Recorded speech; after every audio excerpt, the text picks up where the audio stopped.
What can you say about the rich getting richer and the poor getting poorer?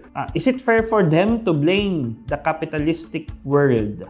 Well, first, hindi po ako naniniwala na blaming or yung paninisi sa kahit na ano except yung mga sarili natin ang solusyon, no? Well, if we think life is unfair, then yes, it is unfair. So find your unfair advantage, di ba? To capitalize dito sa capitalistic na world na ito.